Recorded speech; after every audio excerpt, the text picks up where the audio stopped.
আসসালামু আলাইকুম। System academic কেয়ারের পক্ষ থেকে জানাই আন্তরিক সালাম ও শুভেচ্ছা। আমি শুরু করব ষষ্ঠ শ্রেণী গণিত 2024 সাল নতুন বই সপ্তম অধ্যায় অজানা রাশির জগৎ।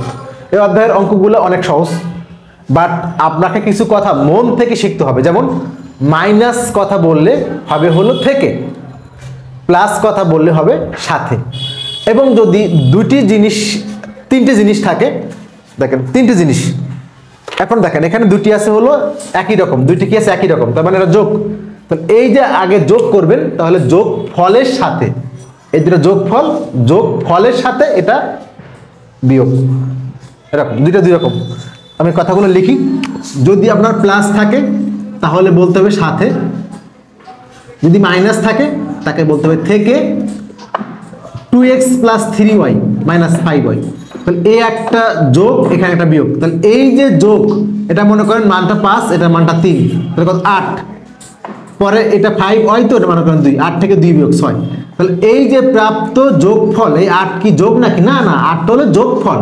তাহলে x এর দ্বিগুণ সাথে y এর 3 গুণ যোগ, প্রাপ্ত যোগফল থেকে y এর 5 গুণ বিয়োগ।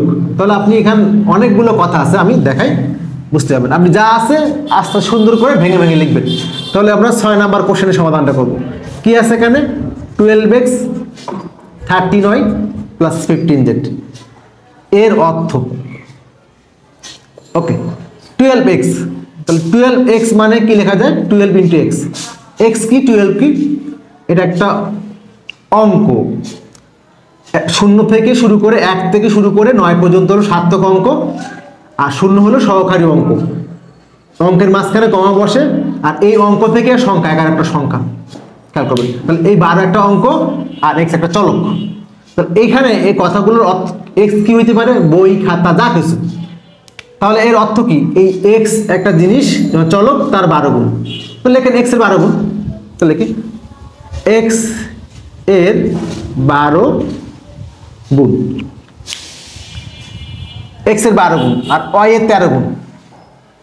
y এর কি 13 গুণ, কারণ এখানে কিন্তু তিনটা মান, তিনটা হলে দুটাকে আগে একসাথে করতে হবে, দেন পরেরটা আলাদা হবে। আর দুইটা হলে আপনি ইচ্ছা মতো দুইটা একসাথে বলতে পারবেন, বাট তিনটা হলে দুটাকে আগে একটা করতে হবে, দেন পরেরটাকে আলাদা করে বলতে হবে। তাহলে আপনি এই দুটাকে আগে একসাথে বলতে হবে, x এর 12 গুণ আর y এর 13 গুণ, y এর 13 গুণ। এখন দেখেন আমি কিন্তু জাস্ট রেডিমেড লিখছি, x এর 12 গুণ y এর 13 গুণ, একটা সম্পর্ক আছে না? তাহলে এখানে এবং যোগ করে দেন, x এর 12 গুণ এবং y এর 13 গুণ।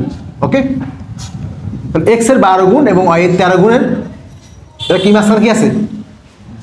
x এর 12 গুণ থেকে y এর 13 গুণ বিয়োগ। একটু ভালো করে লিখি, x এর 12 গুণ থেকে মাইনাস মানে থেকে, x এর 12 গুণ থেকে y এর 13 গুণ বিয়োগ, y এর 13 গুণ বিয়োগ।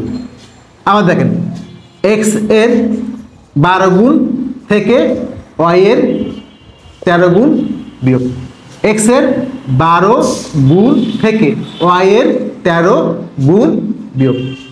আবার দেখেন মুখস্থ করা কোনো কিছু নাই, দেখে বলেন x এর 12 গুণ থেকে y এর 13 গুণ বিয়োগ। ওকে, এটা দেখেন। তাহলে আপনি যখন মনে করেন 5 থেকে 3 বিয়োগ করবেন, দুইটা কি বিয়োগফল, তাহলে বিয়োগফল বলতে হবে না, তার সাথে একটা যোগ আছে। তাহলে আগে তো বিয়োগফলটা বলতে হবে। তাহলে x এর 12 গুণ থেকে y এর 13 গুণ বিয়োগ, তাহলে প্রাপ্ত, এখান থেকে মান বের হবে মনে করেন 5, তাহলে এটা 5টা বিয়োগফল। তাহলে প্রাপ্ত বিয়োগফলের সাথে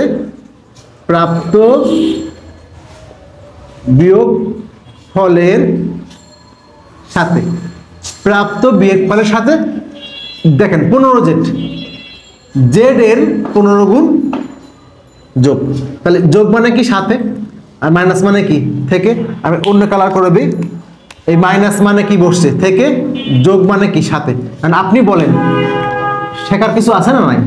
ওকে, প্রাপ্ত বিয়োগফলের যোগ মানে সাথে z এর 15 গুণ যোগ, z এর 15 গুণ যোগ। এই হলো আপনাদের 6 নম্বর কোশ্চেনের অ্যান্সারটি। আমরা এখন করব 7 নম্বর কোশ্চেনটি। 7 নম্বর কোশ্চেন,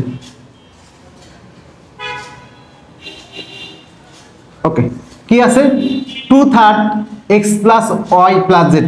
আমি ওইটা 2/3 দেখবো না, আগে x plus Y plus Z লিখবো। ওকে, এখানে সবাই একই রকম, তাহলে আপনি একটা বলতে পারবেন, সমস্যা নেই, একটা বলতে পারবেন। বাট যদি মাইনাস থাকে আপনাকে দুইটা বলতেই হবে।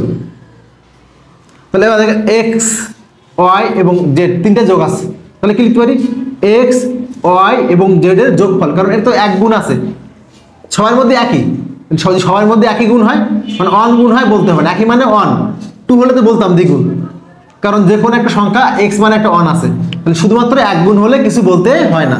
তাহলে এক্স ওয়াই ও জেড এর যোগফল, দেখেন এর অর্থ এক্স ওয়াই এবং জেড এর, এক্স ওয়াই এবং জেড এর সবগুলো চলক একই না, তাহলে আপনি একবারে বলতে পারবেন এক্স ওয়াই এবং জেড এর এটা কি যোগ করলে কি হয় যোগফল, যোগ করলে কি হয় যোগফল। তাহলে যোগফলের আমার কিন্তু কাজ শেষ, কি আছে একটা উপরে 2 নিচে 3, এই 2 আর 3 মানে কি 3 ভাগের 2 ভাগ, এটা 3 ভাগের 2 ভাগ, তার মানে কি যোগফলের 2/3। কঠিন লাগলো? আবার দেখেন এক্স ওয়াই ও জেড যোগফল, যদি তিনটে চলক একই মানে এক্স ওয়াই জেড এবং সহগটা একই, তাহলে আমরা কি বলতে পারবো এক্স ওয়াই এবং জেড এর যোগফলের 2/3। এই হলো আমাদের 7 নম্বরের কোশ্চেন অ্যান্সারটি। আশা করি বুঝতে পারছেন। সিস্টেম একাডেমিক কেয়ারের পক্ষ থেকে আন্তরিক সালাম জানিয়ে শেষ করলাম আজকের মতো ক্লাস। আল্লাহ হাফেজ।